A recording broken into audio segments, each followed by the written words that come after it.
todo mundo conhece Danny Glover por causa dos filmes dele, como Máquina Mortífera, Predador 2, que anda no televisão aberta aqui no Brasil permanentemente, principalmente Máquina Mortífera, né?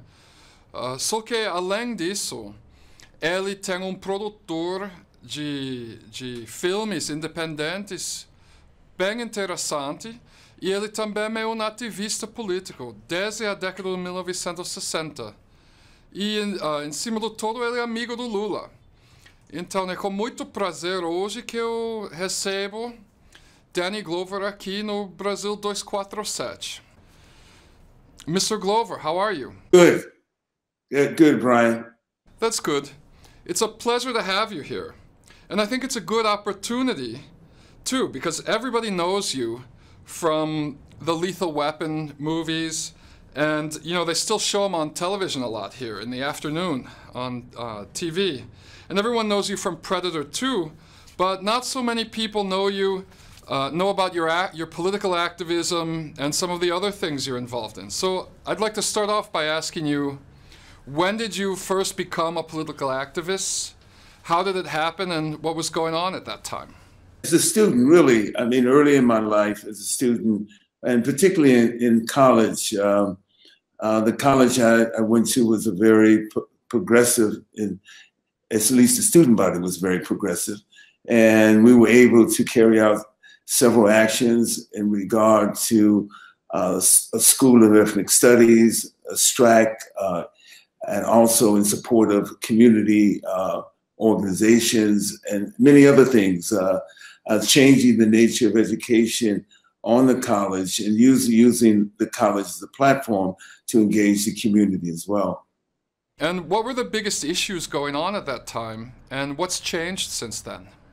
It's interesting enough. One of the key issues was access. You know, I'm sure that the issue of access for people of color, whether of Hispanic descent, of Asian descent, and African descent, was an issue for us. I'm certainly in Brazil. There is the issue of access for those people who have been previously disenfranchised and those who were left out of the equation in terms of their aspirations and their political needs as well.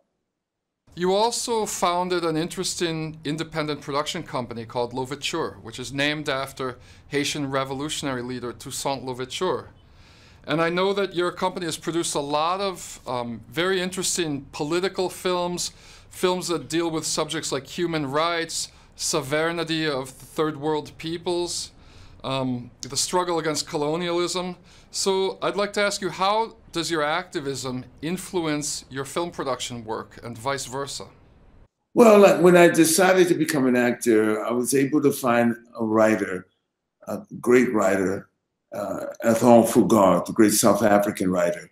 And so I did his work as far back as his plays, in which I acted in, as far back as 1975 and 1976.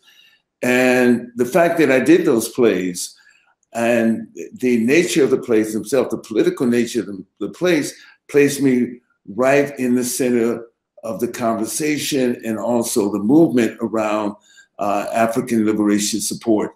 And that was support of former colonies such as Zimbabwe, Namibia, Mozambique, Guinea-Bissau, and Angola, as well as South Africa. So right there, it placed me, my work placed me, was the political nature of the work, placed me right in that discussion. And consequently, that was certainly my first success that led me to doing films. In 1976, I played Mandela in a film that was funded by and produced by HBO and Channel 4 in the UK, and people saw that film. In fact, when I met Mr. Mandela later on in 1990, he told me that they smuggled the film into the jail for him to see it. So so basically, that right there, the work itself. So when I did that film, I had already finished Places in the Heart, Witness, Silverado, The Color Purple, and The First Lethal Weapon. So the nature of my success came first through the work that I did in terms of, and brilliant work. I think wonderful writing from the great playwright Ethel Fugard. Speaking of your activism and your independent films, you developed a great friendship over the years with Hugo Chavez, the former president of Venezuela. And at one point, Mr. Chavez was talking about funding a film for you about the Haitian Revolution. What is the biggest lesson that you learned through your friendship with Hugo Chavez? First of all, he was probably one of the most accessible leaders that I've been around. And I believe that it's his extraordinary gift in mobilizing people and certainly in getting people excited about the possibilities of change was extraordinary. He epitomized that, you know, that I think he would be able to say, identify something that needed to be done and took action on that, took action and real action. And I'm saying not just in some sense to change the narrative. I think that was his greatest gift in that people believed him when he said he was going to do something, he was going to bring something about, he actually did that. Often you don't find leaders who are able to do that, who's able to translate what they think or say that needs to be done into real action. Certainly, that was one of the things that I thought was very, very, very instrumental and very strong about him in the sense. There are certain other things you can say that when you have someone who is as how would you say as charismatic and someone who is all encompassing in so many ways, it seems there's a chance that the real organizing that needs to be done doesn't get done, and that may have been one of the difficulties that he faced as well, because at the same time, someone who takes on the responsibility of everything often is not able to set up the kind of structures or build the kind of capacity needed to carry out what he wanted, if you know what I mean. So I'm at the one time I'm giving you one of his extraordinary gifts in terms of leadership, but also it becomes it may be a handicap in terms of building capacity and organization. And I think that, from my opinion. Okay, well. And let me get something straight, because this is going to be broadcasted. We were not able to accomplish that, the objective. And understand this. The Latin America knows more about the Haitian Revolution. Latin America and the Caribbean and other places know more about the Haitian Revolution than in my country. And that's tragic, because it's tragic because there were 3 revolutions that happened within a 15-year period: the American Revolution, 1776, the French Revolution, 1789, and the Haitian Revolution, 1791. And the Haitian Revolution was the only revolution that actualized the ideals of the 2 previous revolutions, that all men were created equal. And it was the most dangerous affront to the new system that was evolving, that it was in its early stage of development, and that's capitalism. Because the first capital for the capitalist system and the first engine of the Industrial Revolution was through slavery, cotton in the United States was the most important issue in its own development in the early part of the 19th century. And so we don't know that. We don't understand that and understand the role that the Haitian Revolution played in the nature of all the things that happened in Latin America. It was Simon Bolivar who came to André Pétion, the president of Haiti, in 1813 and received provisions, arms, guns, men in order to liberate South America. What you're saying about Haiti is really important, and I think a lot of Brazilians probably also don't know that Bolivar was armed by the Haitian president before embarking on the revolution in South America. But I'd like to change the subject a little bit now and ask you about your friendship with Lula. I know you visited him in jail in Curitiba. How long have you known Lula for, and how did you meet him? And what do you think about his situation right now? And Lula's my friend. President Lula is my friend. And I met Lula at first through reading about him and the work that he did in terms of organizing CUT. And I've learned about him in his previous presidential campaigns.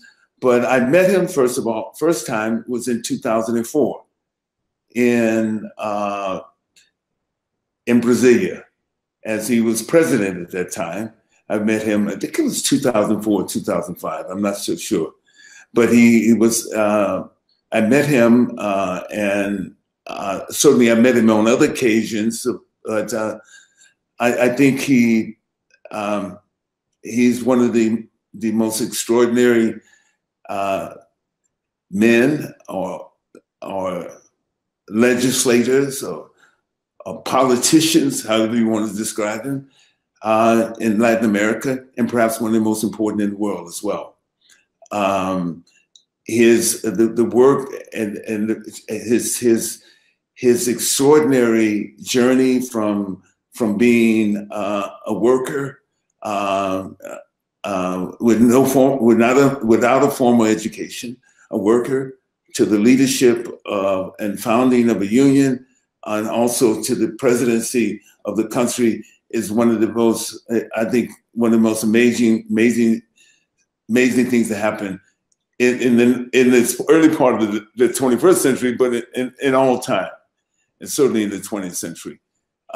His conviction and his ideals, his extraordinary passion and love for people and for those who are the most vulnerable is extraordinary. And certainly, I think that the situation here, as noted by the United Nations and the rapporteur regarding human rights, is unjust, and it is a disgrace. I had a chance to spend some time with him, as well as with Zelma. And we talked. He was very optimistic at the time when I saw him on June 1st. It is June 1st. It is nearly October 1st, and that was 4 months ago. And he still is incarcerated unfairly, unjustly. But certainly the situation which has not allowed him to rightfully run for president is a travesty to the whole system of democracy, and certainly to a tragedy for the Brazilian people as well. I agree, and here's hoping he gets out of jail soon and that Haddad wins the election and carries on his legacy. Thank you for allowing me to speak, and since you have an audience, to allow me to speak to the Brazilian people. But we know that the Workers' Party has nominated in Lula's place Fernando Haddad, and that we have to work in behalf of getting him elected. That we have to mobilize around at this particular moment, and we have to, and this is an opportunity to have our voice heard within this process. There are many forces outside of Brazil, and certainly in Latin America, those that have moved to the right, who want to crush this people's response to democracy and justice and economic justice. We have to fight against that in any way which we can. It is our responsibility, is the Brazilian people, and with their support from people around the world, but it's their vote that counts. And on election day, on October 7th, which is a very important day for me, because this is my mother's birthday. And my mother was a woman of justice and fairness and democracy. And I'm sure that she would want, if she was with us today, would want the Brazilian people to have their justice, their right to make decisions on that affect and that uplift all Brazilians, and particularly those who have been marginalized, African descendants, indigenous people, First Nation people, and also Quilombo people, and all those, and women. Danny, I'd like to thank you for coming on here today. Take care now.